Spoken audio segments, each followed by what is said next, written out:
Welcome to Chapter 2. Chapter 2 is basically about culture and communication.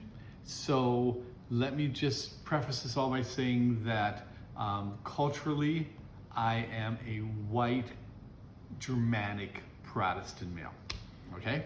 So that's how I was raised, that's a culture that I associate with, and so when I say things about other cultures, it's mostly because of my lack of knowledge about that culture, more than it is trying to being insulting or anything like that, okay? So culture by definition is the language, values, beliefs, and traditions and customs people share and learn. When you identify yourself as a member of culture, you must A, recognize yourself and others as sharing those same characteristics, and B, see others who don't possess these characteristics as members of different categories. This chapter has a lot of definitions and terms, so just bear with me with that, okay? So there are in-groups, and those describe groups which we identify with. And then out-groups, which are those that we view as different than us. Cultural membership contributes to every person's social identity as part of the self-concept, and that's based on the membership in the group. And then there's co-cultures, and they describe the perception of membership in a group that's part of an encompassing culture. So age is a co-culture, race or ethnicity, sexual orientation, nationality, geographic regions, physical disabilities, religions, activities, all those things are co-cultures in part of that whole culture thing. Members of co-cultures develop unique patterns of communication and connection. So being out here in the Valley, one of the big cultures is the Latin America, Hispanic, Mexican-American culture. And I have an issue with that just because of I don't know what to call it. So being from Michigan, basically whenever you saw anyone who was of tan color, you just assumed they were Mexican. But you can't do that here because there's a lot of Guatemalans and El Salvadorians and Peruvians and things. So then if you say Hispanic, you're like, no, they're not Hispanic, they're not from Hispania, that kind of thing like that. Chicano doesn't work. So I just kind of go with it. And I apologize, I'm not meant to be offensive in any of that. Intercultural communication is basically the process that occurs when members of two different cultures try to talk or communicate in any way. And it's exchanging messages, and that's influenced by their different cultural perceptions and symbols and systems, both verbal and nonverbal. When I was teaching 7th grade, I would often get invited to people's houses for dinner. So the first house I went to was Miguel Flores. And Miguel and Javier and Pancho all were students of mine at one time. And I went there for dinner, and I knew the Floreses from the 3 boys, and there was a very comfortable situation. And Mrs. Flores made her famous chili rellenos. Okay, that's not a food that's common in my culture. Remember that being from Michigan, my major spicy spice is ground black pepper out of a shaker. And so I don't eat spicy food. I don't eat peppers. I don't like onions. There's just so many things.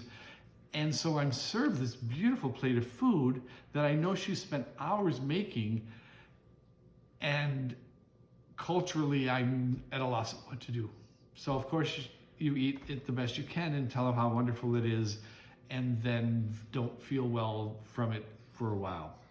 Another part of the culture that I found was amazing was quinceañeras. Being invited to quinceañeras is still something I'm not quite sure I understand, but it's an amazing party and lots of fun and so important in the culture. Intercultural differences as generalizations. People from various backgrounds often share common ground to make relationships work. When you look at all the physical and social attributes of human beings and they're added up, there are far more similarities than differences between any cultures and people. There are 5, though subtle yet vitally important values and norms that shape the way members of cultures communicate. Unless cultures are aware of these differences, they may see people from other cultures as unusual or even different. without realizing that their apparent odd behavior comes from the following a different set of beliefs and unwritten rules. So there are high versus low context cultures. Low context cultures uses language primarily to express thoughts, feelings, and ideas as directly as possible. High context cultures relies heavily on subtle, often nonverbal clues to maintain social harmony. So low context cultures, communicators use more competitive and dominating conflict styles, whereas high context culture, people are more obliging and accommodating. So mainstream cultures in the United States, Canada, Northern European, Israel, they fall in the low context culture end of the scale.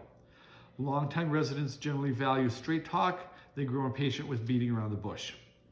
Asian and Middle Eastern cultures fit the high context pattern. They can be offended by the bluntness of low context communication styles. To members of high context cultures, low context cultures can appear overly talkative, lacking in subtlety, and redundant. On the other hand, people of low context culture backgrounds, the high context communicators often seem unexpressive or even dishonest or too quiet. Individualism versus collectivism.